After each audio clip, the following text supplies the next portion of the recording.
Good morning all of you. आप सभी के आज के वीडियो में बहुत बहुत स्वागत है। आज हम आपके बीच उपस्थित हैं लेकर UP DElEd BTC 4th semester के शैक्षिक प्रबंधन एवं प्रशासन की वीडियो का पार्ट 2।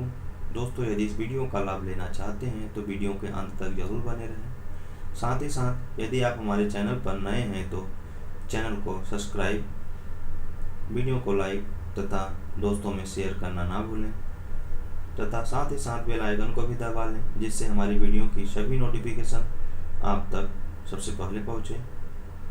दोस्तों, बिना देर किए हुए चलते हैं अपनी टॉपिक पर, देखते हैं। तो पहला प्रश्न देखते हैं, शिक्षक के अतिरिक्त बालक के विकास में अन्य कौन कौन से साधन आवश्यक है। तो देख लीजिए, बालक के विकास के लिए अन्य साधन जैसे पीने के लिए शुद्ध पानी, बैठने के उचित साधन, हवादार कमरे, पेड़ पौधे एवं विद्यालय का फर्नीचर आदि विशेष रूप से आवश्यक होता है।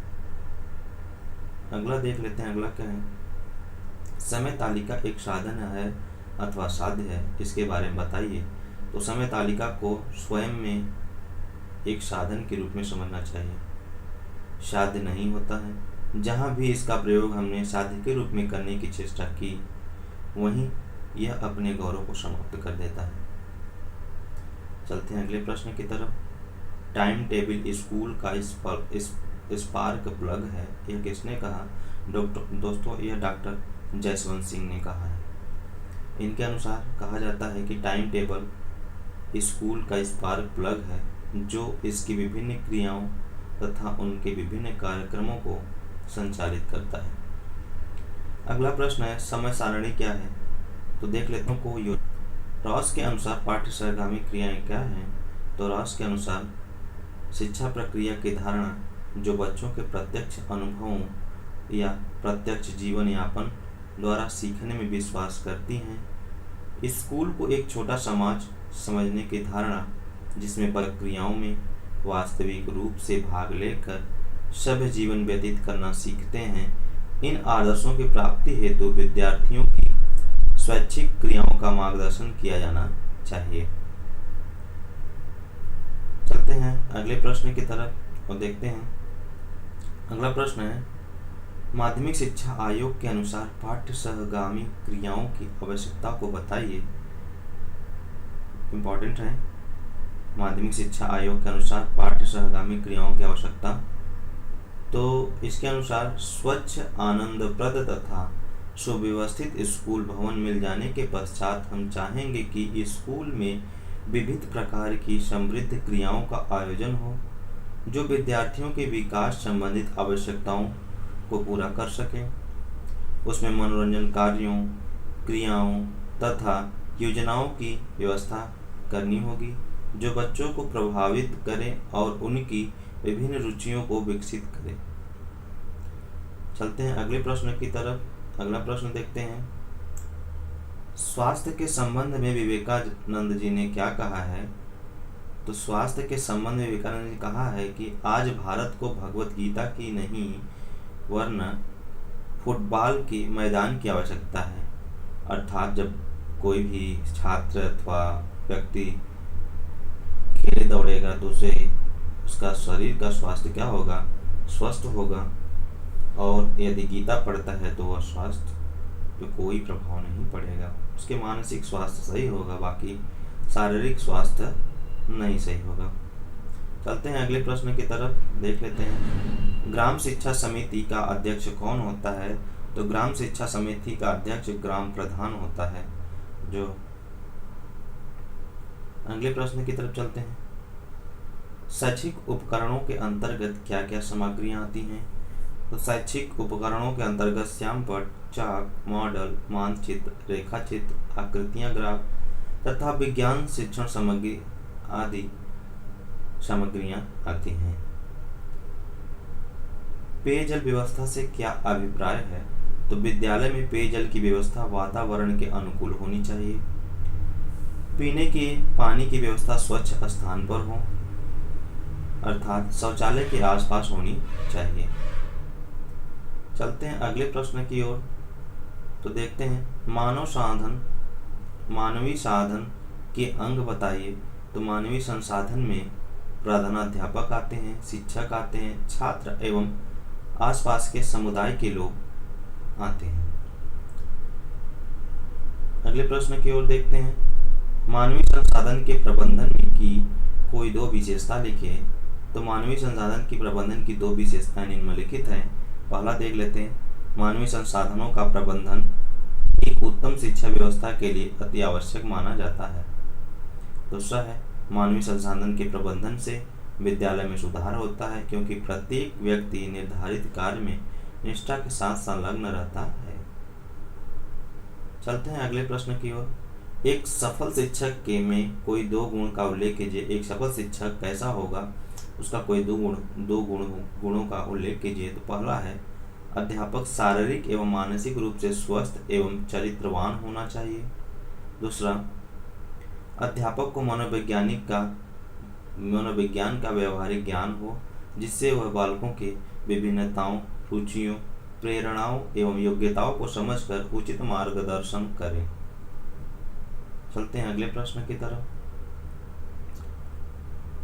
अगला प्रश्न है आपका, विद्यालय प्रबंधन समिति में महिलाओं का प्रतिशत कितना होता है। दोस्तों, विद्यालय प्रबंधन समिति में महिलाओं का प्रतिशत 15% होता है। अगले प्रश्न है, देखिए, वाद विवाद व भाषण से क्या लाभ होता है। तो वाद विवाद भाषण के बारे में जान लेते हैं। जिन्होंने कहा है उनका नाम है मैकनोन के अनुसार, बौद्धिक रुचियों एवं योग्यताओं, अभिव्यक्ति प्रवाह, स्पष्ट चिंतन, आधुनिक जीवन की महत्वपूर्ण बातों के प्रति प्रशंसात्मक दृष्टिकोण, आत्मनिर्भरता, आत्मविश्वास, संतुलन तथा अन्य वांछनीय गुणों के विकास हेतु वाद विवाद व भाषण के समान कोई क्रिया नहीं होती। अथवा कह सकते हैं कि वाद विवाद और भाषण से बच्चों की जो चिंतन शक्ति होता है वो विकसित होता है। मन की जो डर होती है, मंच पे जाकर के बोलने की जो मन में डर होती है, वो सारी चीजें खत्म हो जाती हैं। चलते हैं अगले प्रश्न की ओर। तो देखते हैं, भारत में राष्ट्रीय पर्व कौन कौन से हैं। तो भारत में राष्ट्रीय पर्वों के प्रमुख में पहला है गणतंत्र दिवस, स्वतंत्र दिवस और तीसरा है गांधी जयंती के रूप में मनाया जाता है। अगले प्रश्न की ओर देखते हैं, सूचना एवं अभिलेखों का विद्यालय प्रबंधन में स्थान बताइए। तो देख लेते हैं, सूचना एवं अभिलेखों का विद्यालय प्रबंधन में महत्वपूर्ण स्थान होता है। प्राप्त सूचनाओं को लिखित रूप से रखना ही अभिलेख कहलाता है। अभिलेख किसे कहते हैं। तो प्राप्त सूचनाओं को लिखित रूप में रखना ही क्या कहलाता है, अभिलेख कहलाता है। अभिलेखों के द्वारा संबंधित व्यक्तियों को विभिन्न प्रकार की सूचनाएं दी जाती है। अतः सूचना एवं अभिलेख एक दूसरे के क्या होते हैं, पूरक होते हैं, यानी एक सिक्के के दो पहलू होते हैं। चलते हैं अगले प्रश्न की ओर। देखते हैं, कार्यालय विद्यालय का नाड़ी संस्थान है, यह कथन किसका है। दोस्तों, यह डॉक्टर S.N. मुखर्जी का है। अगला प्रश्न देखते हैं, लॉक बुक क्या है। तो लॉक बुक के बारे में जानते हैं। लॉक बुक क्या है, इसके द्वारा विद्यालय विकास के क्रम का ज्ञान होता है। वास्तव में यह वह माध्यम है जो विद्यालय के इतिहास का ज्ञान कराता है। यह एक प्रकार से विद्यालय की डायरी होती है।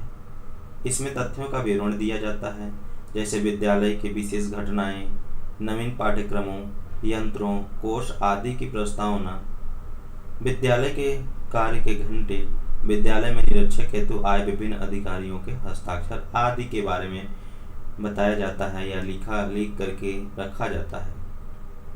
अगले प्रश्न की ओर चलते हैं। तो देखते हैं, विद्यालय प्राथमिक विद्यालयों को ग्रांट कौन प्रदान करता है, ग्रांट कौन प्रदान करता है। अगला है, स्कूल कैलेंडर से आप क्या होता है, स्कूल कैलेंडर में क्या होता है। तो देख लेते हैं, यह विद्यालय के सत्र के प्रारंभ होने से पूर्व ही तैयार कर लिया जाता है, जिसमें विद्यालय अवकाश, मासिक, सत्री, अर्धवार्षिक व वार्षिक परीक्षाओं की तिथियां, प्रवेश तिथि, विद्यालय चुनाव तय कर दी जाती है। चलते हैं अगले प्रश्न की ओर और देखते हैं। अगला प्रश्न है, धाराओं के प्रकार बताइए। तो धाराओं के प्रकार के बारे में जानते हैं। तापमान के अनुसार धाराएं दो प्रकार की होती हैं, पहला गर्म धाराएं, दूसरा ठंडी धाराएं। तापमान दो ही प्रकार का होता है, गर्म होगा या तो ठंडी होगी। अगले प्रश्न की ओर चलते हैं। ज्वार भाटा किसे कहते हैं? तो देख लेते हैं। सूर्य और चंद्रमा की गुरुत्वाकर्षण शक्ति के कारण समुद्र तटों पर 24 घंटों में 2 बार समुद्र का जल किनारे पर आगे बढ़ना और फिर वापस लौट जाना, इस प्रकार महासागरीय जल के ऊपर उठने को ज्वार तथा महासागरीय जल को नीचे उठने को भाटा कहते हैं। यानी समुद्र का जल जब ऊपर उठता है, लहर जब ऊपर उठता है उसको ज्वार कहते हैं, और जब वही लहर नीचे जाता है तो उसे क्या कहते हैं? भाटा कहते हैं। चलते हैं अगले प्रश्न की ओर। तो ज्वार भाटा से क्या लाभ होता है? तो ज्वार भाटा से निम्नलिखित लाभ होता है। ज्वार भाटा के समय उथले बंदरगाहों की गहराइयां बढ़ जाती हैं, जिससे बड़े बड़े जलयान भी बंदरगाह तक पहुंच जाते हैं और भाटे के साथ लौट जाते हैं। इस प्रकार माल ढोने वाली जलयानों द्वारा सामान एक स्थान से दूसरे स्थान तक आसानी से पहुंच जाता है। दूसरा है, ज्वारीय शक्ति से विद्युत उत्पन्न की जा सकती है। तीसरा है, ज्वार आने के कारण समुद्र तट पर अनेक प्रकार की वस्तुएं जैसे सीप, शंख, मोती आदि किनारों पर आ जाते हैं, जो हमें आसानी से प्राप्त हो जाते हैं। चलते हैं अगले प्रश्न की ओर। देखते हैं, प्राकृतिक आपदा एवं मानवकृत आपदा में अंतर। तो प्राकृतिक आपदा और मानवकृत आपदा में अंतर ऐसा होता है, देख लेते हैं। तो प्राकृतिक आपदा के बारे में जानते हैं। प्राकृतिक आपदाएं विभिन्न प्राकृतिक शक्तियों के कारण उत्पन्न होती हैं। इन आपदाओं की पूर्ण एवं सत्य भविष्यवाणी करना असंभव होता है, जैसे भूकंप, सुनामी, बादलों का फटना, विस्फोट, ज्वालामुखी आदि। ये सभी क्या है? प्राकृतिक आपदा के अंतर्गत आते हैं। मानवकृत आपदाओं को देख लेते हैं। तो मानवकृत आपदाएं मानव के कुप्रबंधन अथवा दुष्कर्मों के कारण उत्पन्न होता है। कुप्रबंधन और दुष्कर्मों के कारण उत्पन्न होता है। इन आपदाओं की भविष्यवाणी और पूर्वानुमान संभव है, जैसे आग, परमाणु आपदाएं, आतंकवादी गतिविधियां। चलते हैं अगले प्रश्न की ओर। देखते हैं, बाढ़ आने के कारणों का उल्लेख कीजिए। तो बाढ़ आने के कारण निम्न है। पहला, भारी वर्षा या चक्रवर्ती वर्षा के कारण बाढ़ आता है। दूसरा, अधिक वर्षा के कारण बाढ़ की स्थिति हो जाती है। तीसरा, भारत के पूर्वी तट पर बंगाल की खाड़ी में तीव्र गति से चक्रवातों के भयानक बाढ़ आती है।